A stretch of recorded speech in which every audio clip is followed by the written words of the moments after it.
فرمایا وَإِذَا سَأَلَكَ عِبَادِي أَنِّي فَإِنِّي قَرِيب، محبوب جب میرے بندے آپ کی بارگاہ میں آ کے میرے بارے میں پوچھے نا تو ان سے کہہ دینا میں ان کے قریب ہی ہوں، قریب ہی ہوں۔ دلیل کیا ہے؟ یہ جب بھی مجھ سے دعا مانگیں گے میں ان کی دعاؤں کو قبول فرماؤں گا، میں ان کے قریب ہوں، میں ان کے قریب ہوں۔ یہ جب بھی دعا مانگیں گے نا میں قبول کروں گا، میں ان کے قریب ہوں۔ اللہ تبارک و تعالیٰ کے بندے اللہ سے محبت کرتے، رب کی بارگاہ میں جھکتے، اس کو اپنے دکھ سناتے، اس کے پیارے محبوب صلی اللہ تعالی علیہ وسلم کا وسیلہ لے کے اس کے حضور حاضر ہو جاتے، پیشانیاں سجدوں سے روشن ہوتی۔ ہم نا ہر چیز کے لیے وقت نکالتے ہیں، ہر چیز کے لیے، لیکن عبادت کے لیے وقت نہیں نکالتے۔ ہر شے آباد ہے، ہر شے، ہماری فیس بک بھی آباد ہے، واٹس ایپ بھی آباد ہے، ہمارے ٹویٹر بھی آباد ہیں، ہماری ہر چیز آباد ہے۔ سب سے کم آباد ہمارا مصلی رہ گیا ہے، سب سے کم۔ وہ لوگ اب ڈھونڈنے سے ملتے ہیں جن کی بغل میں مصلی ہوتا تھا۔ میرے بھائی، آپ کتنا کو دنیا کے پیچھے بھاگو گے تھکا دے گی، کتنا دولت کے پیچھے بھاگو گے تھکا دے گی۔ آپ جب اپنی زندگی میں جمع تفریق کرو گے نا تو مرتے وقت احساس ہوگا کہ سارا کچھ تو لوگوں کے لیے کیا، اپنے لیے تو کر ہی کچھ نہیں سکے۔ اور ہم عبادت کے معاملے میں بہانے بازی بھی کرتے ہیں۔ ہم کہتے ہیں اوہو رزق کمانا بھی تو عبادت ہی ہے نا، تو میں حلال روزی کے لیے جا رہا ہوں، یہ بھی تو عبادت ہے نا۔ میری طرح کے لوگ کہہ دیتے ہیں کہ میں سویرے اٹھ کے مدرسے میں کچھ اسباق دیکھتا ہوں تو یہ بھی تو عبادت ہے، میں بیان کرنے کے لیے مطالعہ کرتا ہوں تو یہ بھی تو عبادت ہے نا، اتنے لمبے سفر کر کے ملک میں دنیا میں گھومتا ہوں تو یہ بھی تو میں عبادت ہی کر رہا ہوں۔ اب اسپیشل نفلوں کے لیے وقت کس طرح نکلے، اسپیشل کر کے تسبیح میں کیسے چلاؤں، میں سارا کچھ ہم بہانے بنا لیتے ہیں نا۔ میرا سوال یہ ہے کہ یہ ساری باتیں صحابہ کو، نبی کریم کو، دیگر لوگوں کو بھی تو پتہ تھی نا، لیکن آپ غور تو کریں، 23 سال حضور کو وقت ملا، مختصر وقت ظاہراً تبلیغ کرنے کے لیے، پوری دنیا میں دین بھی پھیلانا ہے۔ گھر میں 11 ازواج ہے، 4 بیٹیاں ہیں، ان کی اولادیں، سارے کام کاج بھی دیکھنے، لیکن سیدہ طیبہ طاہرہ حضرت عائشہ صدیقہ رضی اللہ تعالیٰ عنہ فرماتی ہیں سارا دن تبلیغ کرتے، ہر غلام کے دکھ سنتے، گھر میں آتے تو اپنے گھر والوں کا خیال کرتے، کام میں ہمارا ہاتھ بٹاتے۔ قربان جاؤں، کہتی ہیں زمانہ سارا سو جاتا لیکن آمنہ کے لال مصلی بچھا لیتے۔ دنیا سو گئی، ساری سب سو گئے، جو خدام تھے، وہ جو غلام تھے، وہ سو گئے۔ صحیح مسلم میں لفظ ملیں گے، سیدہ پاک فرماتی ہیں او میرے نبی کے غلاموں، میں نے یہ رنگ بھی دیکھا ہے کہ حضور نے اتنا کھڑے رہے، اتنا قیام کیا، اتنا قیام کیا کہ مقدس پیروں میں ورم آ گئے، سوج گئے پیر، اتنے بڑے۔ دل پہ ہاتھ رکھ کے نہیں بتا سکتا کہ میرے کبھی نماز میں پیر سوج گئے، کوئی نہیں بتا سکتا۔ بچوں کی روٹی کماتے تھک گئے، بات الگ ہے، ہم سیر کرنے گئے تو تھک گئے، بات الگ ہے، لیکن عبادت میں یہ بھی تو مسلم شریف ہے نا، یہ بھی تو دین ہے نا، یہ بھی تو حضور کی سنت ہے، یہ بھی تو وہ چیز ہے جو کریم کی آنکھوں کی ٹھنڈک ہے۔ سیدہ فرماتی ہیں پیروں میں ورم آ گئے، اور ساری رات ہی حضور نے نماز پڑھی اور ایک ہی آیت بار بار دہرائی۔ مسجد نبوی میں بلال حبشی نے فجر کی اذان دے دی اور حضور ابھی مصلی پہ تھے، کریم فارغ ہوئے، میں نے عرض کی یا رسول اللہ صلی اللہ علیہ وسلم، آپ کے تو صدقے اللہ اگلے پچھلوں کے گناہ معاف کرے گا، تو آپ اتنی آہوزاری کیوں فرماتے ہیں؟ آپ تو شفیع ہیں، آپ تو انبیاء کے امام ہیں۔ تو حضور نے فرمایا عائشہ تم نے گنوایا ہے نا میرے اللہ کی مجھ پر کتنی رحمت ہے، افلا اکون عبدا شکورا، فرمایا اگر اس نے اتنی نعمتیں دی ہیں تو کیا میں اس کا شکر گزار بندہ نہ بنوں، میں شکر گزار بندہ نہ بنوں اس کا؟ پھر اگر اتنی نعمتیں اس نے دی ہیں، مجھے اتنا نوازا ہے، تو پھر میں اس کے سامنے سجدے نہ کروں؟ او میرے بھائی، بڑے قابل فخر لوگ ہیں ہم کہ ہم نبی پاک کے غلام ہیں، ہم قابل فخر ہیں کہ نبی کریم کے غلام ہیں، کیا کبھی اس غلامی کے شکرانے میں بھی 2 نفل پڑھے کہ یا اللہ تیرا شکر ہے تو نے ہمیں حضور کا غلام بنایا ہے؟ یاد رکھیں کہ اپنی روحانی زندگی کو آباد کریں، استغفار پڑھیں، تسبیحات کریں۔ حضرت عبداللہ ابن عمر رضی اللہ تعالیٰ عنہ حضرت عمر کے صاحبزادے، مکہ مکرمہ میں ان کی قبر ہے۔ میں نے جب انہیں پڑھا تو مجھے ان سے بڑا پیار ہو گیا، لیکن آپ کو پتہ ہے وہاں جا کے کسی شخص کا مزار تلاش کرنا یا پوچھنا ایک مشکل کام ہوتا ہے۔ تو ایک دفعہ میں مکہ شریف میں حاضر تھا تو ایک گاڑی والا ڈرائیور مجھے کہنے لگا کہ مولانا میں آپ کو جانتا ہوں، مجھے آپ سے محبت ہے، ایک بات بتاؤں آپ کو۔ میں نے کہا بتاؤ۔ کہنے لگے حضرت عبداللہ ابن عمر کی قبر دیکھنی ہے۔ میں نے کہا یہ تو نہیں کہہ رہا، یہ کسی نے بندوبست کرایا ہے، یہ اللہ نے تیرے دل میں بات ڈالی ہے، یہ ہو گیا تو لے چل مجھے۔ حضرت عبداللہ ابن عمر کو نبی پاک نے فرمایا تھا راجل صالح، یہ نیک بندہ ہے، یہ متقی آدمی۔ حضرت عبداللہ ابن عمر رضی اللہ تعالیٰ عنہ سیدنا فاروق اعظم رضی اللہ تعالیٰ عنہ کے صاحبزادے ہیں، اور ان کی ہمشیرہ سیدہ حفصہ رضی اللہ تعالیٰ عنہ حضور کی زوجہ محترمہ۔ ایک دن اپنی ہمشیرہ سے کہنے لگے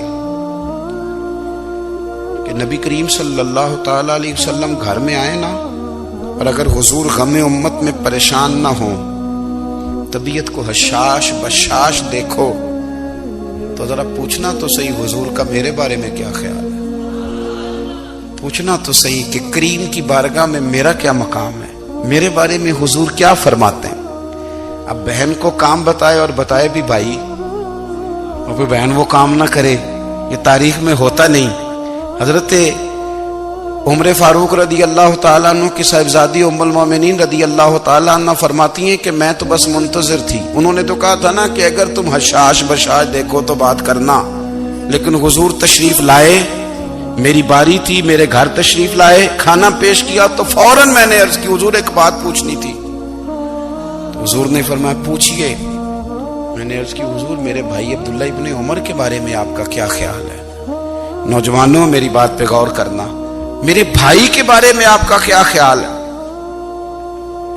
تو نبی کریم صلی اللہ تعالی علیہ وآلہ وسلم نے میری طرف دیکھا اور پھر حضور زیر لب تھوڑا مسکرائے، اور بریلی کے امام کہتے ہیں کہ حضور مسکرا دیتے تھے نا تو جو بڑا دکھی ہوتا تھا وہ بھی ہنس پڑتا تھا۔ اب سوال پیدا ہوتا تھا کہ پھر تو اس مسکراہٹ کے لیے انتظار کرنا پڑتا ہوگا کئی مہینے کہ حضور مسکرائیں تو رونے والے ہنسیں، تو اعلیٰ حضرت فرماتے نہیں، انتظار نہیں کرنا پڑتا، یہ مسکراتے رہنا تو حضور کی عادت ہے۔ جس کی تسکین سے روتے ہوئے ہنس پڑے اس تبسم کی عادت پہ لاکھوں سلام۔ یعنی یہ تو عادت ہے حضور کی مسکراتے رہنا، اس کے لیے انتظار نہیں کرنا پڑتا۔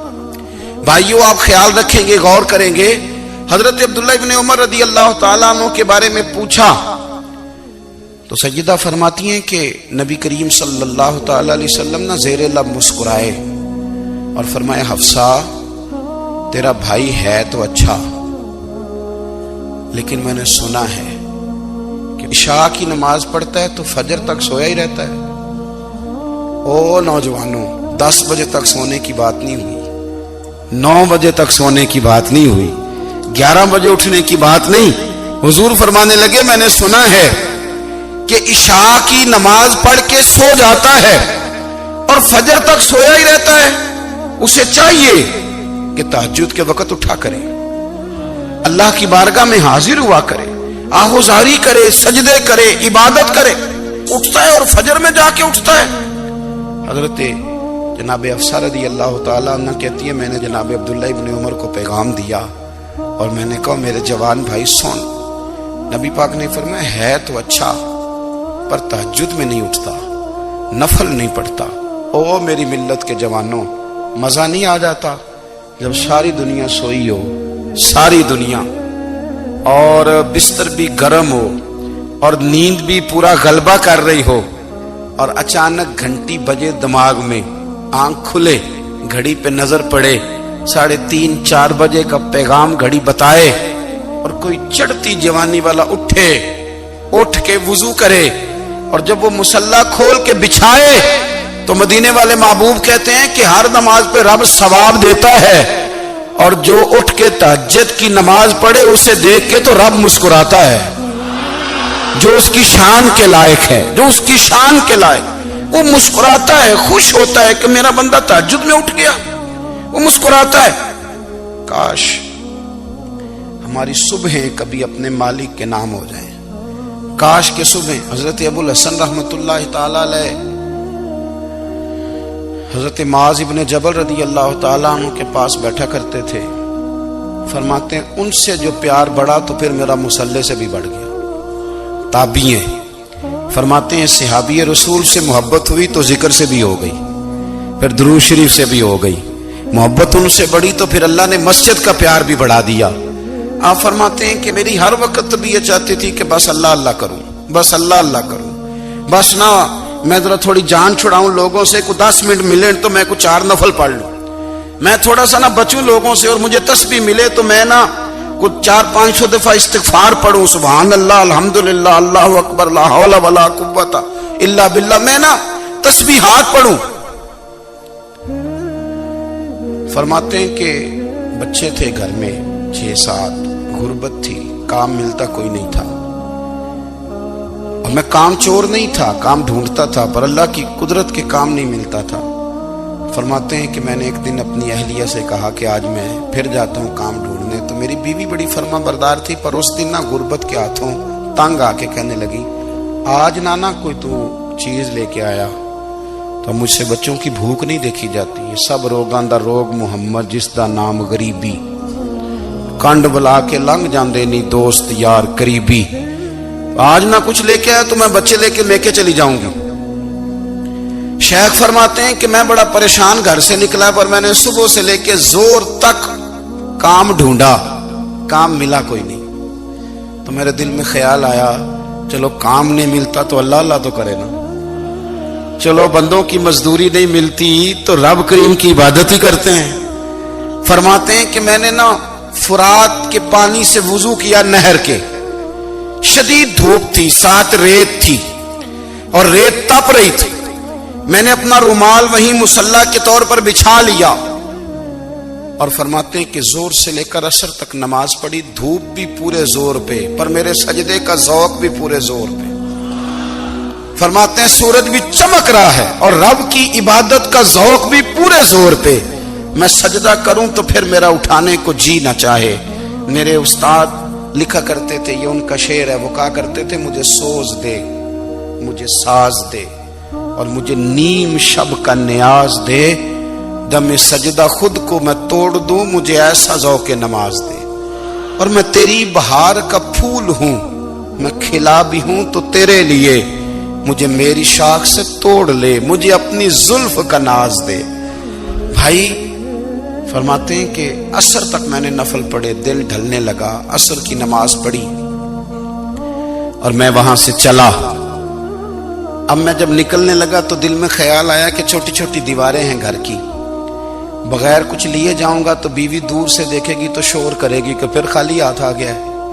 کہتے میں نے اپنے اسی رومال میں جس پہ میں نے نماز پڑھی تھی نا، رومال میں کیا عقیدے پنجابی جو صافہ کہتے ہیں، اسی میں نا میں نے کچھ ریت بھر لی کہ وہ دور سے دیکھے گی تو سمجھے گی کچھ لے کے آیا ہے، چلو جا کے اسے بتا دوں گا کہ آج پھر مزدوری نہیں ملی۔ کہتے ہیں وہ ریت لے کر جب میں گھر میں گیا تو پہلے بیوی دروازے پہ کھڑی ہوتی تھی، پوچھتی تھی خالی ہاتھ آ گئے ہو؟ آج میں نے دیکھا تو ہے ہی کوئی نہیں۔ فرماتے ہیں میں اندر داخل ہوا، سلام لیے، کونے میں میں نے وہ رومال رکھ دیا اور میں نے آواز دی کہ بھلی مانس کہاں ہو؟ تو وہ کہنے لگی آپ منہ ہاتھ دھو لیں، میں روٹی لے کے آئی۔ میں نے کہا روٹی کہاں سے آ گئی؟ یہاں تو کئی دنوں کے فاقے، تو کئی دنوں کی غربت ہے، یہاں تو اس گھر میں تو فقیری ہے۔ فرماتے ہیں کہ وہ روٹی لے کے آئی اور اس وقت کی جو موجودہ نعمتیں تھیں، سمجھ لیں سلاد، اچار، ہر چیز ساتھ لائی۔ میں نے کہا کہ بچے کہاں گئے؟ کہنے لگی وہ کھانا کھا کے کھیلنے گئے، آپ کھانا کھا لیں آ جاتے۔ کھانا اس نے چن دیا۔ میں نے حیرت انگیز لہجے میں ساری نعمتیں اپنے دسترخوان پہ دیکھ کر کے بیوی سے پوچھا یہ کہاں سے آیا کھانا؟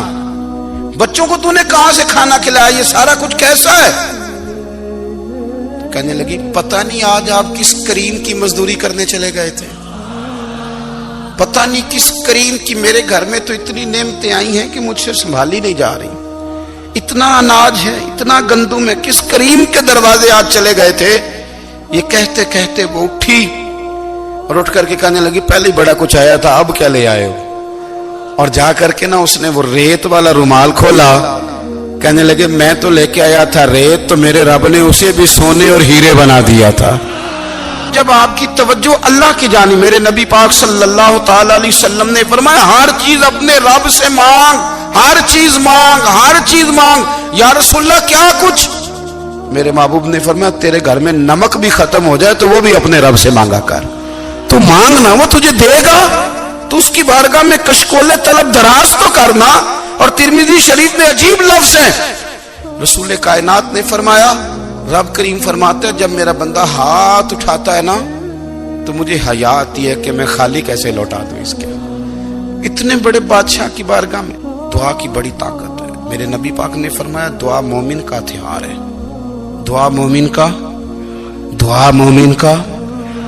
حضور نے فرمایا تقدیر کو سوائے دعا کے کوئی چیز نہیں بدل سکتی، دعا مومن کا ہتھیار ہے، یہ کافر کے پاس کوئی نہیں، یہ ہتھیار ہے مومن کا۔ اللہ کرے آپ کو سمجھ آئے، پھر سنیں، کئی بار کہہ چکا ہوں یہ ہتھیار ہے۔ کافر کے مقابلے میں جو تیرے پاس سب سے بڑا ہتھیار ہے وہ دعا ہے۔ دعائیں کرانی چھوڑ دی، کرنی چھوڑ دی، لینی چھوڑ دی۔ حضرت سیدنا انس بن مالک رضی اللہ تعالیٰ عنہ فرمایا کرتے تھے میں نے وہ رنگ دیکھا ہے جب حضور دعا مانگتے تھے اور حضور کی مقدس آنکھوں میں آنسو بھی ساتھ ہی بہا کرتے تھے، میں نے وہ انداز دیکھا ہے۔ بھائی اپنا مصلی کا، عبادت کا، وظائف کا، اللہ اللہ کا سلسلہ اس کو مضبوط کرے، اپنی دعاؤں کے تعلق کو مضبوط کرے۔ دعائیں بڑے انقلاب برپا کر دیتی ہیں۔ ہم تھوڑے تھوڑے نا جب سے خشک ہوئے ہیں نا، خشک، اور میری تو جماعت ہی صوفیاء کی جماعت تھی، ہم تو داتا علی اجمیری کی جماعت سے، ہم تو خواجہ اجمیری کی جماعت سے، ہم تو شیخ احمد فاروق سرہندی کی جماعت سے، ہم تو صوفیاء کی جماعت۔ ہماری جماعت نے بھی وہ تعلق جو ہمارے بزرگوں نے بنایا تھا۔ بزرگ اللہ کے قریب کیسے جاتا ہے؟ تو ہمارے یہاں نا بہت سارے لوگ کہتے ہیں جی نظر ہو گئی تو کام ہو گیا۔ بھائی جو بخاری مسلم میں طریقہ ہے نا اللہ کا قرب پانے کا وہ تو نفل ہے۔ نبی کریم علیہ الصلوۃ والسلام نے فرمایا بندہ نفلوں کے ذریعے رب کے قریب جاتا ہے، اور اتنا قریب جاتا ہے کہ پھر اللہ اس کی زبان بن جاتا ہے، اللہ اس کی آنکھیں بن جاتا ہے، کان بن جاتا ہے، ہاتھ اور پیر بن جاتا ہے۔ تو یہ تو عبادت ہے، یہ تو اللہ کی بارگاہ کی حاضری ہے جو آپ کو اللہ کے قریب کرے گی۔